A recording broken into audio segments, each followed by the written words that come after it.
Hey everyone, this is Chris and Sandy Bent with the Chris and Sandy Show. We get up close and personal with some amazing guests throughout the entertainment industry. And today, like I said in every episode, we've got a great one for you. Who do we have? We have Elyse Saunders with us today. She is a Canadian country music artist from Ontario who has written with numerous top songwriters, had a string of successful Canadian country radio singles, and taken the stage at over 350 shows.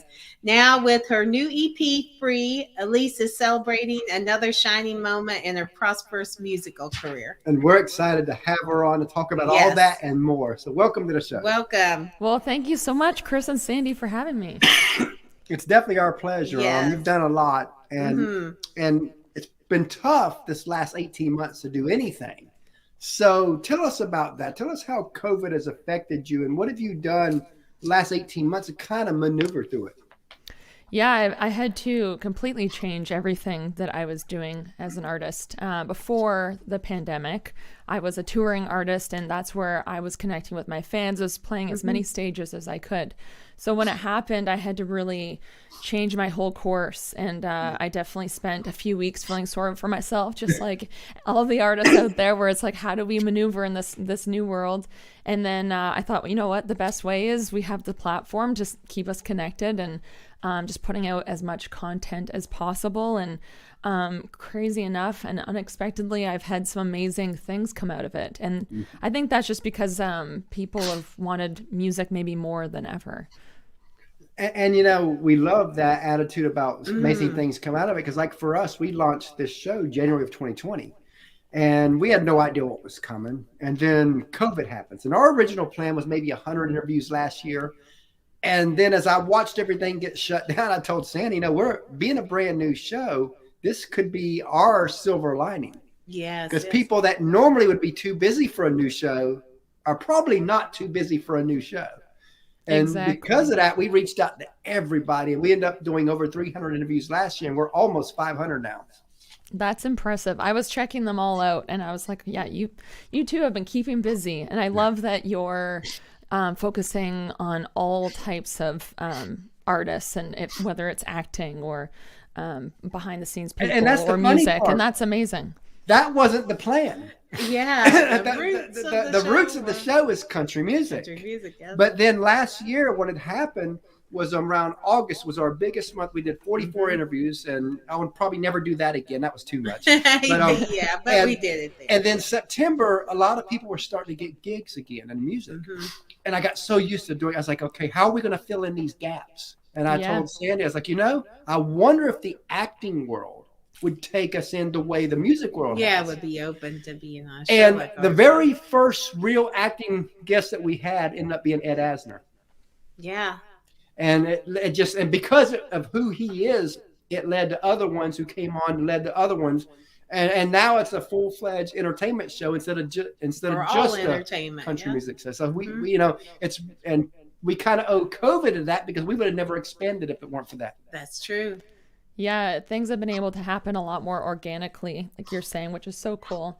And I love that these things are happening through word of mouth, and these are just natural conversations, and it opens up the conversation that these are things that we're all going through no matter where we come from in this industry. So it's pretty cool. I like what you're doing. And that's what I like to talk about at the very beginning of every show about COVID, because everybody has, you know, everybody's went through it different. And it gives the audience a perspective of, okay, you know, they might find that one person, oh, that's exactly what I'm going through. Yes.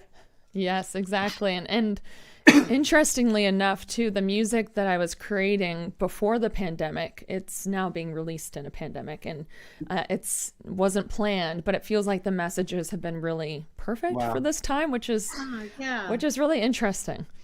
Wow. So, you know, a lot of people would, you know, ask, when did you know you wanted to be an artist? I'd like to go deeper than that. When did it click that this could be a career for you? So I've always loved music. I always knew I wanted to be an entertainer of some sort. I love the acting world, by the way, so huge fan of all the people you're bringing on. But yeah, I always knew I wanted to be on stage in some way, and I love the arts, and I've been songwriting since I was just really little. And then it wasn't till I was at the end of high school when I met my very first mentor, Cyril Rawson, who spends a lot of time in Nashville and hit songwriter, and he started getting into the producing world.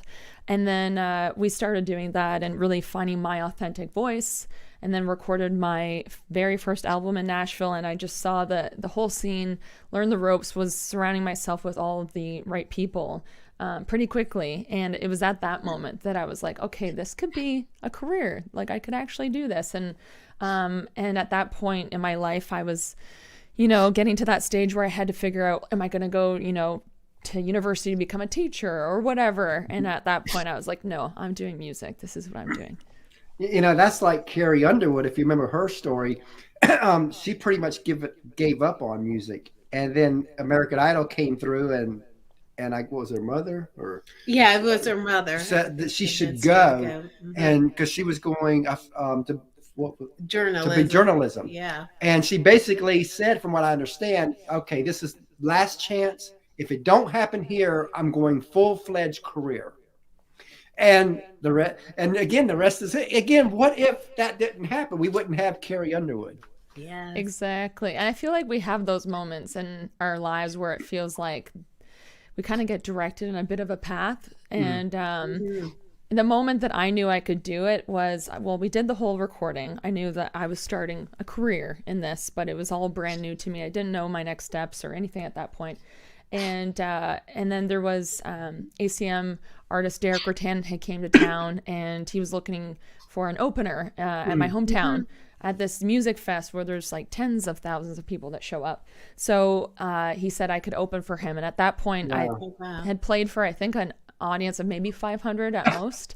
So you can imagine. What was that like, getting on that stage? It was terrifying because I'm just I was a teen just starting, and exciting at the same time. I was like honored. But I just remember being like, okay, well, I've never experienced this before, so I don't know how this is going to go. And I practiced like every day for a month, maybe more, leading up to the event. And then I stepped on stage, and it was just such a liberating feeling, and it felt like home. And it was that moment. That was my moment for sure, where I knew I could do it. And I told myself that if I can accomplish this moment and be on this stage and these people love what I'm doing, then I know I can do it. So, and it's usually, with a lot of artists, we've noticed it's usually that stage moment where you get up there and you get that feeling, and then you get off the stage and you never want that to go away. Oh yeah, it's so addicting. Because a lot have said that was their moment, that first time in front of a big crowd. Not again, little crowds are great because it's more intimate, but it's that big crowd that you get up there, and then that's when you know, okay, this is it. This is what I'm supposed to do. Yeah, it's an amazing feeling to feel like you're connecting to all these people, and there's such an energy that you feel that you don't necessarily feel at intimate settings. So, it's an addicting feeling, and I feel like that's my purpose as an artist, is to bring people joy through my music or my performance, and my live performance is really big for me because I want to create those moments that give people that. So it feels like that's what fuels my purpose for sure. Now, on the bigger stages, do you find somebody in the audience to kind of focus on? Because I know some people, that's what they do. I do. I try to move around and see who's like really connecting, and try to create moments with them. And you just see like who's really in it, or they're, singing along or dancing along, and you kind of create those moments with those audience members. Wow. So what are some hobbies you like to do outside of music? Outside of music, I love nature. So I love, in the summer times, I mean, we're in winter time now, so I can't do it as much, but I love camping. I love four-wheeling. I love just being by the lake. That's where I feel like it's my place to have a breath of fresh air and just, take a moment to get out of the busyness of the career sometimes. And so I love doing that. Yes, you have to. It's important. And I spend a lot of time with my family. My family means a lot to me. And then, just getting together with friends. And I'm a bit of a homebody outside of music, because in music, we're always, in front of people and meeting people and chatting. So it's nice, just to shut off sometimes. And again, with so much going on in this, I think sometimes people get, they have this passion deep inside of them. And it's so easy to get burned out because you love doing it so much. And if you're not careful, it'll become that rut that you eventually resent. For sure. I think it's important that any of us someone that's owning a business, it takes a lot of roles, and you have to wear a lot of hats, and it can get tiring. So it's important that, we have time in whatever way that is to refresh, and then we can come back more inspired. I find it helps with my writing as well, and you're giving your best self then. Exactly. Because you have more to write about then. Yep. Yeah. You have to have the experiences. You have to have experiences. Yeah, it's funny because you bring some people on and they're like, this is my hobbies and everything. And you bring other people on, they're like, you know what? My life outside of music is what I write about. Yeah, that makes sense. Yeah, it's so true. And as a writer, I feel like I just soak in my environment. I feel like as artists, we have to be compassionate, sensitive people. So yeah, it's either my own stories or the environment around me, or like I might hear a conversation, or my friends are telling me a story. So yeah, I have to be out in the world and taking it all in to be able to write, for sure. Now, as you know, a lot of people, they see the glory in what you do and the glory of a Blake Shelton, of a Miranda, of a Carey, but they don't see the grind, the sacrifice, the tears, the struggles it takes, not just to get to their level, but even a career level within music. And I always want to talk about that because I think it's one of the most glossed over things in the entertainment world. Because a lot of people have this belief that if you've got the talent, you'll make it. But there's so much more than that, from timing to networking to everything. So let's talk a little bit about the sacrifices and struggles you've had to get through even to get to where you are today. Yeah, it's definitely a commitment. And if you want to be able to pursue this as a career and have success from it, you do have to make those sacrifices. You're not necessarily going to be on the same schedule as the rest of the 9-to-5 world. So like a lot of the times I feel bad, and I'll have to say to my friends, for instance, they might have some important event on a weekend, and I'm like, I'm there as long as there's not, a humongous show that comes up that I have to take, because it's my business. So they understand that. So it feels like we're kind of on the opposite end of what the normal world is. So you have to be willing to sacrifice to be able to do what you love, and to treat it like a business, because I agree like that we can have so much talent, and talent speaks highly, but you have to be able to hone your craft. Find your authentic voice, and then also treat it like a business in order to get those opportunities, because a lot of people are not necessarily going to be signed overnight, and you have to create this business and get like to they say, Nashville's a 10-year city.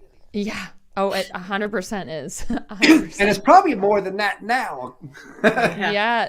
The more country music is growing, I feel like the more and more people are coming in, for sure. So yeah, it's around that mark though. And I say that to people all the time. And it's like, I'm getting success now, and it's because of all the work I've had to put in, and there's blood, sweat, and tears, and you have your good days, you have your bad days, and it's important to have your emotional support team there just to keep you grounded and keep you on track. And it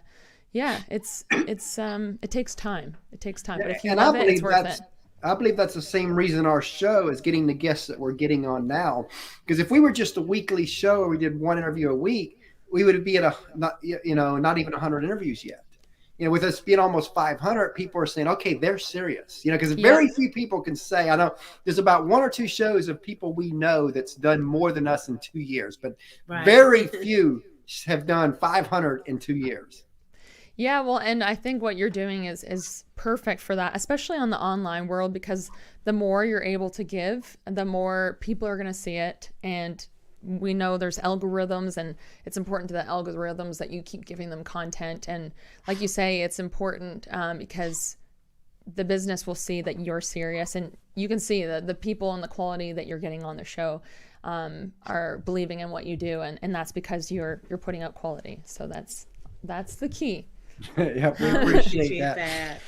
So, we talked a little bit about the struggle, sacrifice. Let's flip the script and go the other way. What are a few moments where you're like, wow, that happened, or wow, I got to do that?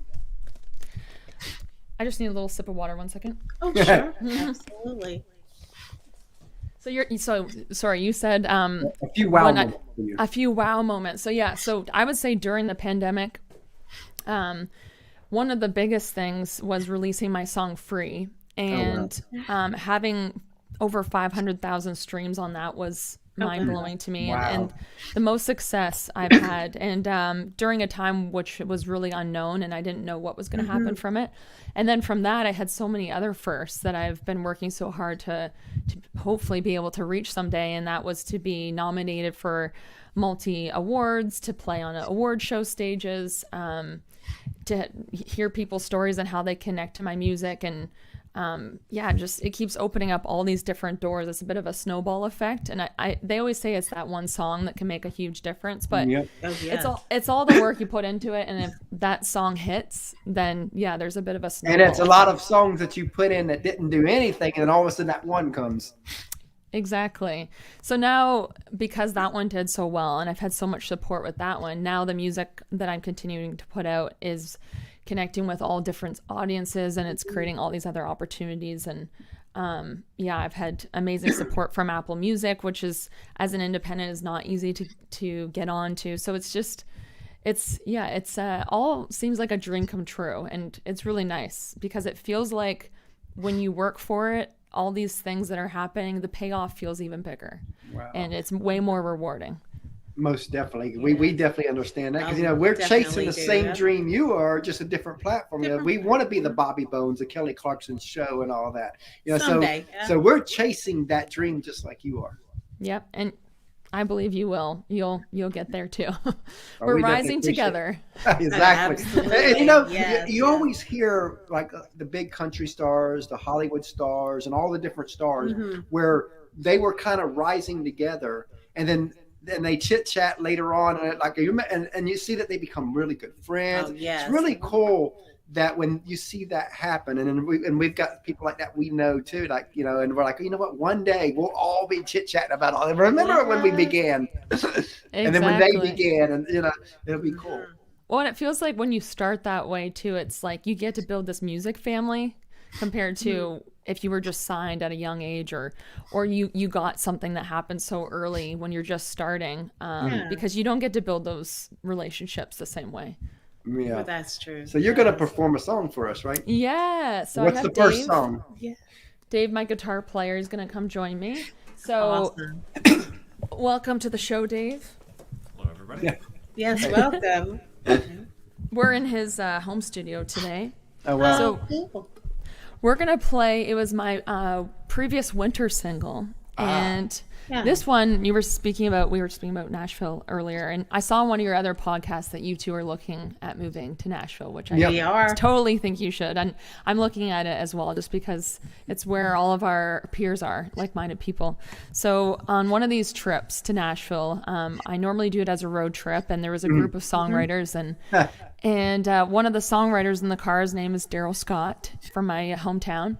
And he mentioned this title, Wind Down, to me. And immediately was like, you knew that was a song. That's a song we have to write together. So I said, we all went our separate ways, but I said, you know what, like, you save that one for me, we'll write it. And it was at the end of our trip that we got together with Joey Green, who was on The Voice, and he's from Texas, done amazing things.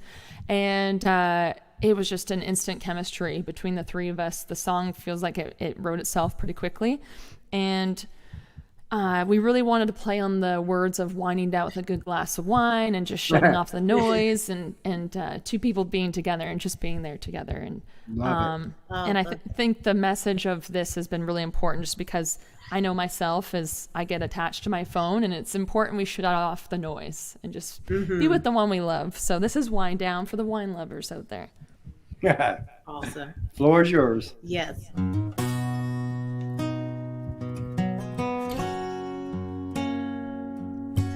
Baby, I know you had plans for us, but tonight we don't need all the rush. We could just stay here with the lights down low.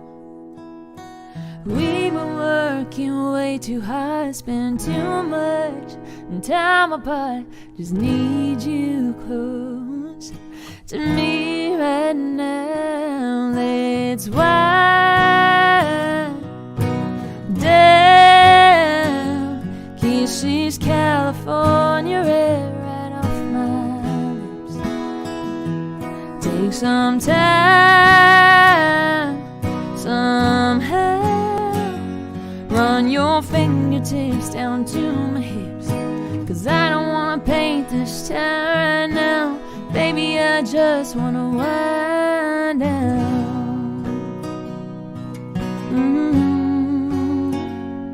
We could pour a glass of Cabernet like the one we had on our first date when we shut down the bar. And I gave you my heart. This way we make all the rules. No one sees us act like fools, getting punched drunk with this love till we can't get nothing. Wind down, kisses California red right off my lips. Take some time, some help, run your fingertips down to my hips, 'cause I don't wanna paint this town right now. Baby, I just wanna wind down.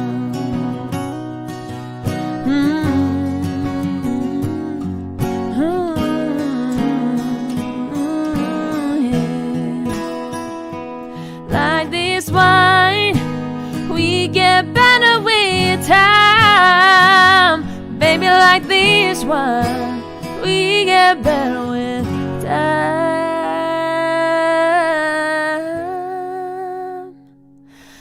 Let's wind down, kisses California red right off my lips. Take some time, some help, run your fingertips down to my hips, 'cause I don't wanna paint this town right now. No, I don't wanna paint this town right now. Baby, I just wanna wind down,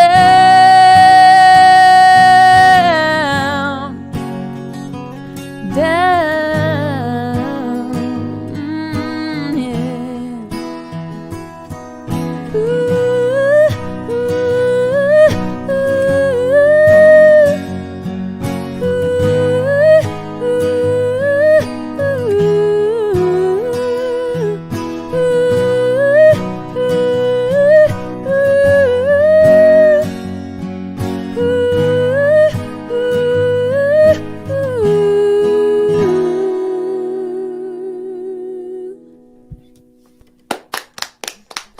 Oh, wow. Great song. Love it. Thank you. So as you know, a lot of people, they see you as the front person, but they don't see the team behind you. In our opinion, the teams never get the love they deserve. No, they never do. So if you want to take a few moments just to tell us about the team that helps you be who you are. Yeah, it's been a growing team, and I've had different members over the years, but I feel like we've really come into a solid team, and just it's all about finding the right people that believe in what you're doing and 100% are on board and want to help take it to the step further, and like we were saying earlier, rise together. And I have a great publicist, Jasper, who you both know, and I've worked with Dan Swinimer quite a bit, who has produced a few songs on this EP, and Paul Chateau, David Wills, who are producer duo team as well, and have been helping me with a whole bunch of other sides of the career. So it's a great team that I'm super proud of, and really helping me to get to new steps. And it's so important to have that. Yeah, I love that. Speaking of teams, we have a third co-host. Yes, we do. Our 9-year-old that we let come on and ask. He has a few questions. Christopher. So Sandy's going to go get him. Yeah. Nice. And we've got a 2.5-year-old daughter that when she gets older, she'll be plugged into the show too. Oh, We are I a love family that. affair.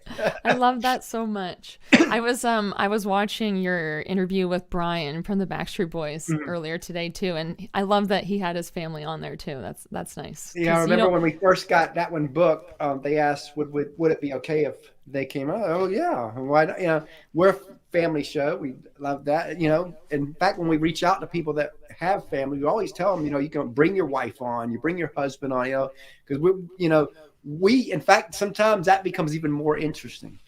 Exactly. It makes it more of a casual setting, which I love. So you don't see that very often.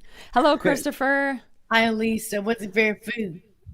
Pardon? Sorry, I missed what you said there. What's your favorite food? My favorite food. I love, not gonna lie, I feel like Christopher, you might agree with this. My favorite food is pizza, and I love spaghetti too.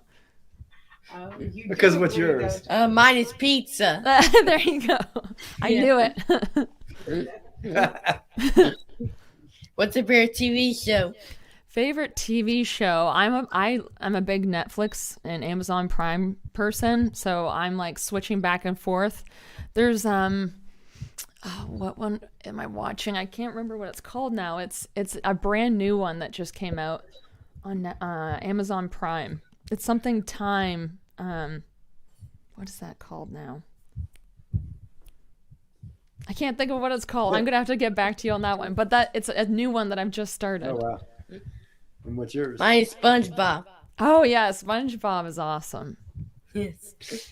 And it's been great because we bring on actors and artists that we've been able to. He watches a lot of Disney and Nickelodeon shows now, and because of that, we've been able to bring quite a bit of people from his shows on, which has been cool for him. Wow, that is very cool. You're not going to see the shows the same if you get. That's pretty cool. What's funny is, this is normal to him. He'll realize when he's 14, 15, 16 years old that, okay, this is something special. Not everybody can do this. For sure. What's your favorite movie? Favorite movie? I love Lord of the Rings. That's in my top. I feel like I have like top 10 movies. That's in my top. Oh, wow. What's yours? Mine is the Minions movie. Nice. Well, they built a great brand too, because even little Caitlin, she loves Minions. Yeah, the little minions are so cute. All right. Bye. Thanks. Bye. Nice to meet you. He definitely loves to be on the show and all that. I love that. Now, you've got another song you're going to perform for us, right? Yes, we are. I think Dave's just getting set up there. Again, I'm just going to take a little sip. So this one is all about inclusivity, which I love the message of this one. And we just filmed a music video for it, and I'm super excited for that to come out in the new year. And with TikTok being such a popular thing these days and dance, we incorporated some of that into it, which is super fun. Right.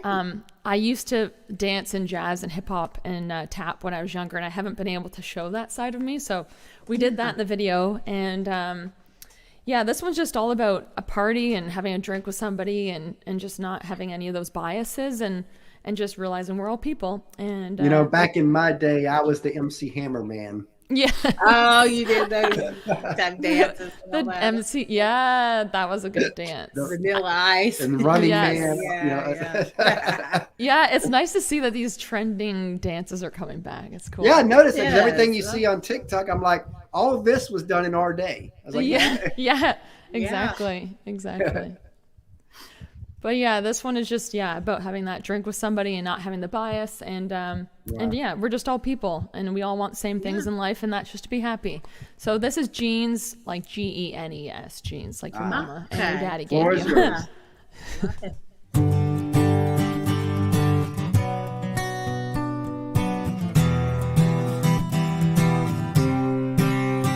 Got no need to dress to impress, 'cause we're all a heart for gimmicks.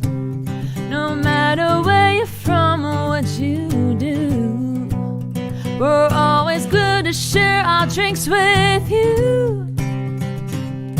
Pools with shallow water, boats getting judged by covers. That just ain't how we're made.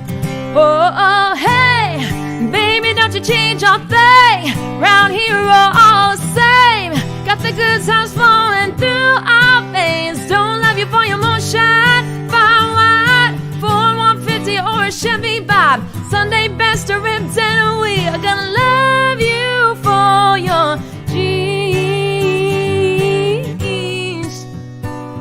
your jeans. We can't be changed and stitched on, babe. Tears and fades look better with age. A caring heart looks good on everyone, just like those 501s.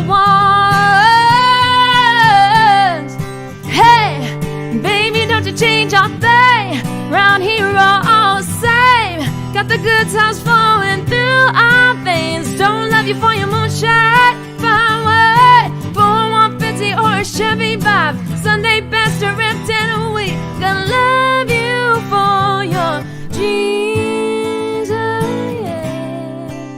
Don't care about blue, red, or who you pray to at night.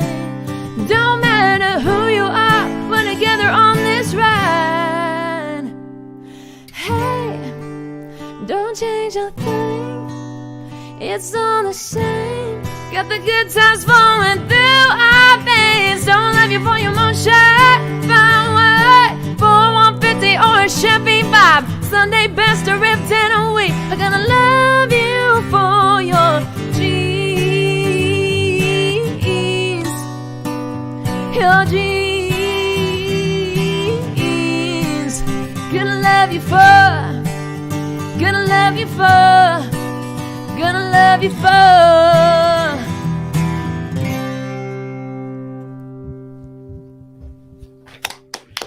Love it. Wow. Thank Really you. great song. Yes. Great Thank you song. so much. Thank you, Dave. So, what are some sources of inspiration for you? My sources of inspiration, I've always looked up to artists like Shania Twain, Garth Brooks. I feel like they changed the country music scene. Yep. They definitely did. And always like, I feel like put an importance on their live show. And Our wedding song was Shania's. Oh, Yes. yes, From from this this moment. moment. Mhm. oh yeah, love, that's one of my favorites. Yeah, and just I love like with Shania Twain that she came out so confident, and she at the time was definitely not your traditional country, which is interesting because now we listen to it and it sounds way more country than a lot of the stuff we're Because hearing her now. and Faith were just dominant back then. Yes, were. and I love that because we've kind of been lacking on the female country voices in the scene for a little while, and it's nice to see that it is starting to come out again. And I Yes. feel like it's just a part of like owning who you are as an artist, and then it's sending out messages that connect with a bigger audience. And I feel like she's been a big inspiration that way.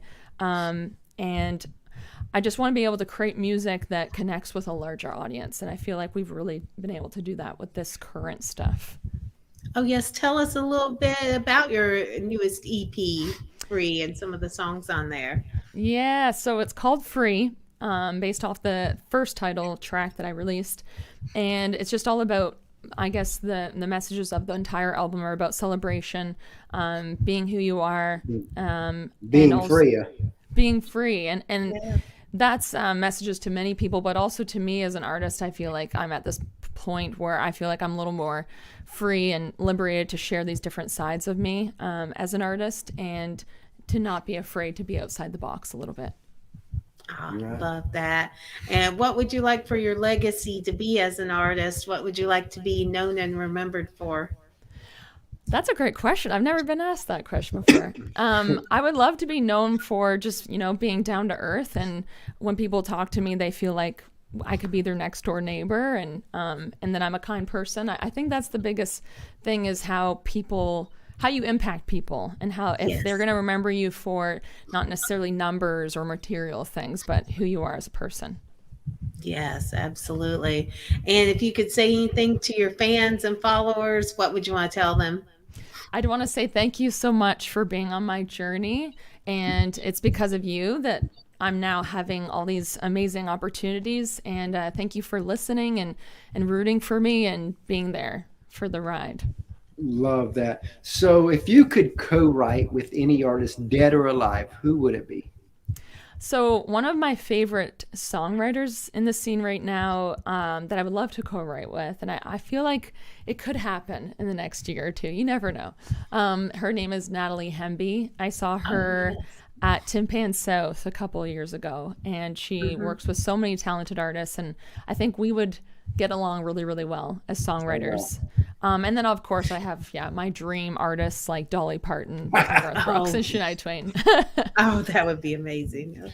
So this probably has 1,000 answers, but just think of the first thing that pops in your head, or first couple that pops in your head. But what's a song you've heard that you wish you wrote? The one that I've always had a special connection to is "I Will Always Love You," written by Dolly Parton. Beautiful song. It's such a beautiful song, and at a really young age, I remember hearing it for the very first time. It was actually because I was young. I was relating to this version, and it was Leanne Rimes, who was 12 or 13 when she sang it at the time. And I just remember being so connected to it, and just, I guess, at a point in my life where my parents were going through a separation, and that was my moment where I was like, okay, music is an outlet for me. And that was kind of the song that really took Leanne off. Oh yeah, she did such a beautiful version of it, and it's just such a well-written song, and Dolly just nailed it. So now I forgot where I was going to go, but back in 2015 we interviewed Kelsey Ballerini. Yes. And one of the questions I asked her was where she wanted to be in 5 years. And I always like to tell this story before I ask the guests that same question, because the answer she gave us back then is to the T of what she's living now. So that's so cool. She knew where she was had going. It all planned it was out. almost planned out, but she had tunnel vision. So knowing that, where do you want to be in 5 years? Yeah, I would love to be able to cross into other markets. Right now I'm Canada based, and I do some things in Nashville, but I would love to start become known as a Nashville artist, and then be able to do more international tours. I think that would be so much fun. And also just reaching an even bigger audience with my music, other than the online platforms, which I'm already doing, but it would be nice to connect to even more radio stations. And also just to continue building my team. We have a strong team now, but I feel like there's room for even more. And if we have more people supporting it, we can make this thing go even bigger. So those are like my three main things. Wow. Now let's look further down the road. Let's look 15 years down the road. And let's say you're a success on a grand scale. Whatever that looks like for you, you're there. If the person you are today could meet her, your future successful self, what would you want to remind her? I love that. I would just say, amazing job for sticking with it, and for always being true to who you are, and also always believing in yourself, because there's a ton of people that could say no in this industry, but you didn't let that stop you. You love how I flipped that question? I do. I love that. And some people miss the flip. Yeah, some people still see, because some people hear it as what you would tell your past. Your past self, yeah. No, I love that. Yeah, thinking about my future self and looking back. And also at that point in my career too, I imagine, I always say this too, because I've had to learn so much about the business, and I've had to learn how to have a passion for it, or I've grown into having a passion for it. I also would love to start my own label and be able to mentor younger upcoming artists too. That makes a lot of sense for what you do. Yeah, I think that'd be so fun. So what's next for you?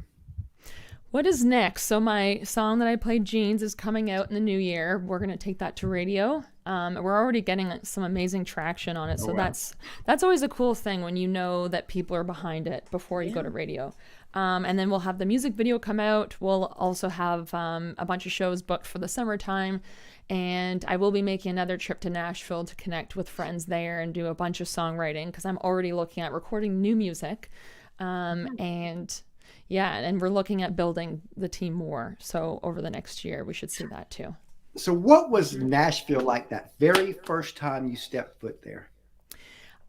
It was not what I expected. I feel like when you're a kid, which is a good thing, it's better than I expected, because when I was a kid, I was like, oh, Nashville, it's going to be like all glitz and glam and lights, because it's all of the best stars that we've seen come out of Nashville. So, and I was just a teen. So then when I showed up, it was very humble, and I loved that. And it was, we recorded my very first album out of a house in Nashville, which is pretty common now. We see this all the time. But at the time, it was only big studios were recording, and this was just a tiny little house that was built into a studio, and everybody was a family there. Everybody was so welcoming. So it just felt really down to earth, which I love. And even from the time that I started to now, Nashville has changed so much. It's the evolution has changed quite a bit. But yeah, I've always loved that it's just down to earth people, and everybody is willing to help each other out in a authentic, genuine way. What's funny is this year was our first year. We've been to Nashville 4 times this year, and and our very first trip this year, which is the first time we ever been. Chris got a cool story out of that. Yeah. Little Chris, we were walking along the road almost to Broadway, and we're in first time ever. We've never been to Broadway. We're in front of Honky Tonk Central, and apparently the drummer in Honky Tonk Central told somebody to give little Chris this drumstick. Because they saw he was mesmerized by the music. And so they walk out, give him a drumstick. So we thought, oh, that was cool. But we didn't realize what was about to happen next. So we crossed the street, and we're in front of, now we're listening to the music. And I love how they have the windows where you don't have to go in. You can listen right there from the sidewalk and stuff. Yeah. So we're on the sidewalk, and we're listening to whoever was playing that night at the Dierks Bentley's Row. And the woman was like singing. She looked back and she saw little Chris with this drumstick in his hand. Standing there watching the music. So she jumps down and says, "How would you like to play drums with us for a song?" Oh my goodness! And he was like, "Yeah." And so they pulled him through the window, put him on stage, and had him play with Summer of '69 with them. Oh my gosh, so and cute. The crowd there, packed house, cheering for him. Needless to say, we couldn't unsell Nashville with him after that. Nashville. Oh, totally. And how old was he when that happened? He's 9. He's 9. Oh, it was this year. This was this year. Yeah. Oh, wow. Yeah. 9 years old. So, they got to play on Broadway. So if he ever becomes a big drummer, he'll be able to have that story. Yeah. Yeah, that was the moment I knew I was going to become a drummer. Because now he wants us to get him drums. I'm like, okay, we'll move to Nashville, and then we'll get you drums so we can get lessons and all that. Yeah, he needs a drum room, though, so that fill it up. I love that. So tell everybody how they can find you as we close out. So they can find me at my website, ElyseSaunders.com. That's the main hub that connects you to everything. And then, of course, I'm on all of the social platforms, and they can find my music on anywhere they listen to music, like Apple Music or Amazon or, Spotify, any of those. And I hope that they'll follow and that we can stay in touch and that I get to meet them at a show. And I like to end the show the same way I do on everyone. Yes. If you had a friend of yours that felt called to music, they just knew this was what they're supposed to do with their life, played a few shows, so they're still getting their feet wet within the entertainment world, what advice would you give that specific person to help guide them next few years? I think that one of the best thing is to, like I said earlier, is just to really hone who you are before you make any big financial investments. Really figure out who you are as an artist, what kind of messages you want to put out there, hone your skills as an artist, figure out the business, and then align yourself with genuine people to help guide you, and then put in the work and work for it. If you love what you do, work for it. Love that. So as we close out, we really enjoyed having you on the show today, and we look forward to having you back. Yes. I look forward to coming back. And thank you so much, Chris and Sandy, for this platform and inviting me on. I've really enjoyed this chat with you. It was definitely a pleasure. Oh, we did as well.